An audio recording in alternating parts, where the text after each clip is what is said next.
Assalamualaikum warahmatullahi wabarakatuh. Kami dari kelompok 1 akan mempresentasikan problematika ilmu pengetahuan dalam Islam. Saya akan memperkenalkan anggota kami, yaitu yang pertama Nuril Kamida, yang kedua Amelia Sari, yang ketiga Andini Zeliko, yang keempat Faiz Nurkatami.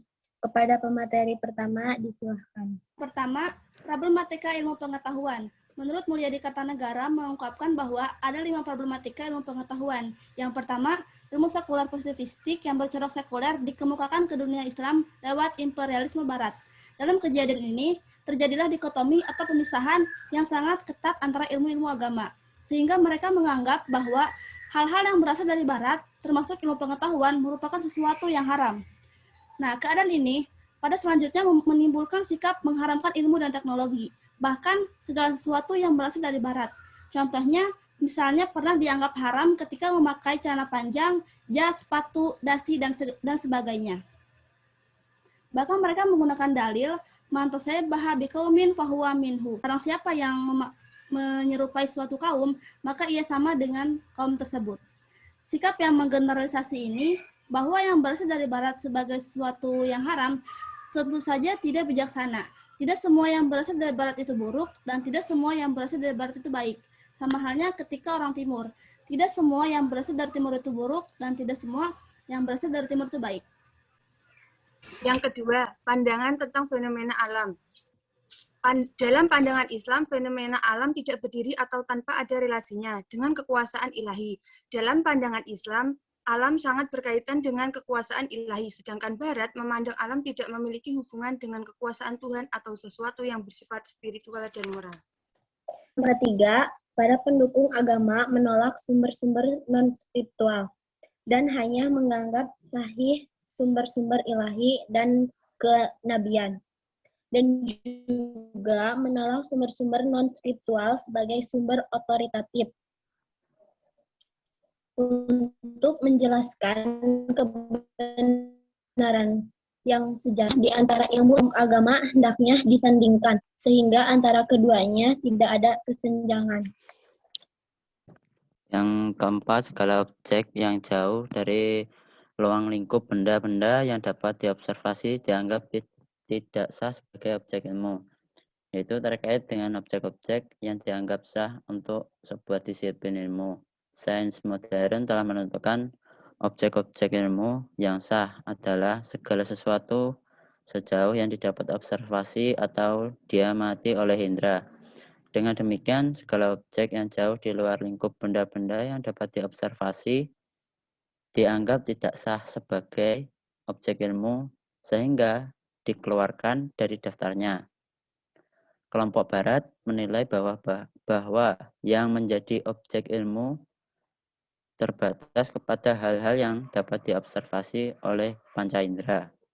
Yang kelima, penekanan yang begitu besar terhadap ilmu-ilmu agama yang diberikan terhadap pemuka agama ulama terkait dengan klasifikasi ilmu secara radikal ke dalam ilmu agama dan ilmu umum serta munculnya disintegrasi pada tatanan klasifikasi ilmu.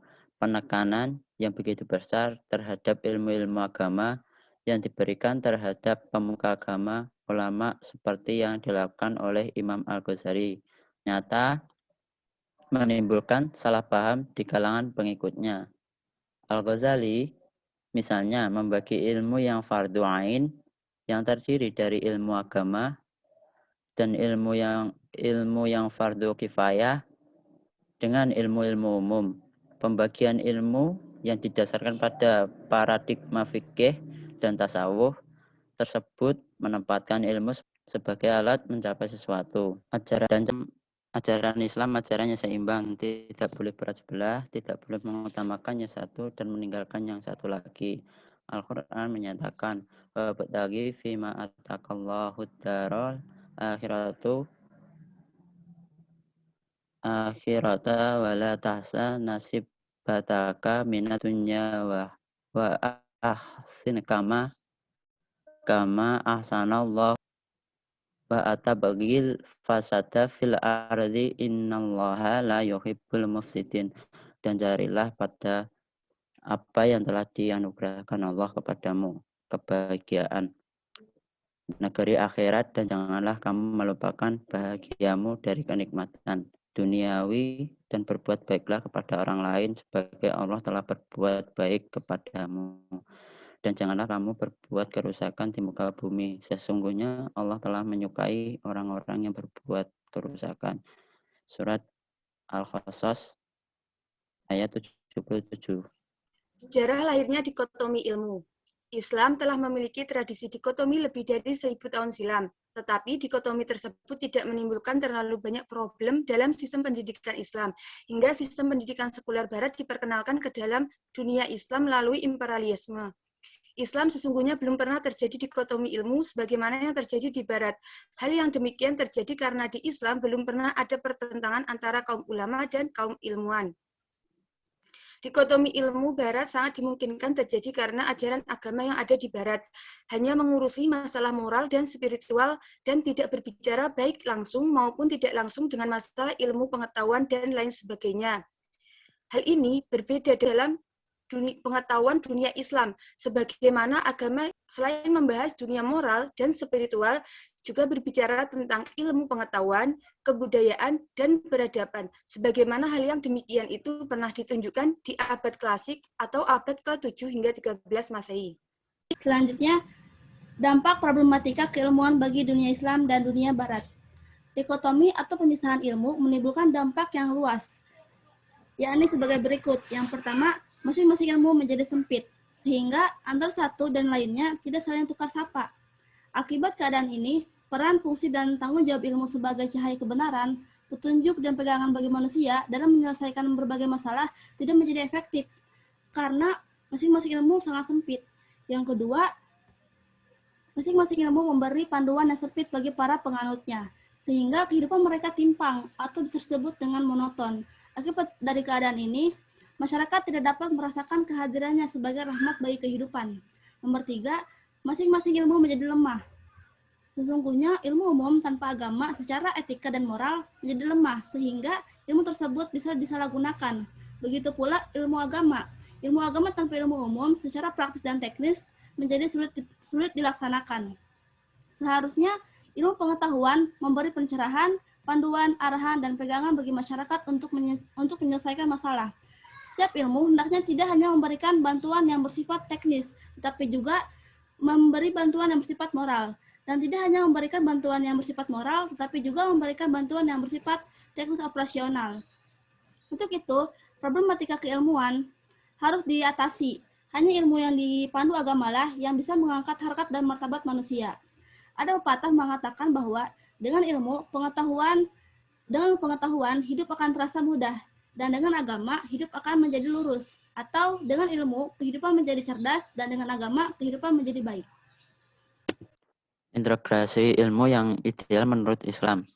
Idealnya semua ilmu yaitu ilmu agama, ulum al-din, ilmu pengetahuan, sains, atau ilmu pengetahuan alam, ilmu sosial, filsafat, dan tasawuf saling bergandengan tangan dalam memberikan kontribusi bagi kehidupan manusia. Filsafat yang berdasarkan kajian terhadap hakikat segala sesuatu yang menggunakan akal, pikiran yang didukung oleh metode berpikir induktif dan deduktif secara sistematik, radikal, universal, mendalam dan menerawang sampai batas-batas yang bisa dijangkau manusia, berperan dalam memberikan pencerahan dalam menentukan arah yang benar dalam setiap tindakan. Wawasan yang luas, mendalam, sistematik, dan radikal tentang hakikat segala sesuatu itu digunakan untuk menjadi berkembangnya berbagai macam ilmu. Itulah sebabnya filsafat menjadi induk setiap ilmu.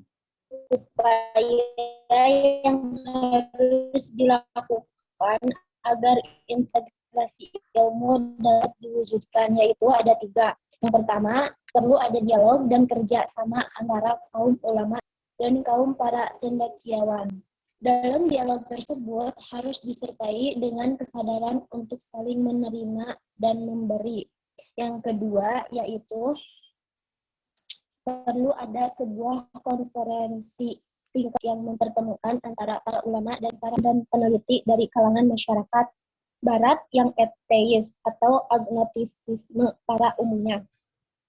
Yang ketiga yaitu perlu adanya sebuah etika yang disepakati bersama yang mengatur sebuah hubungan yang humoris, toleran, bijaksana, rukun, dan damai antara para ilmuwan tersebut.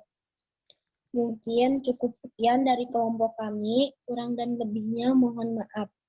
Wassalamualaikum warahmatullahi wabarakatuh.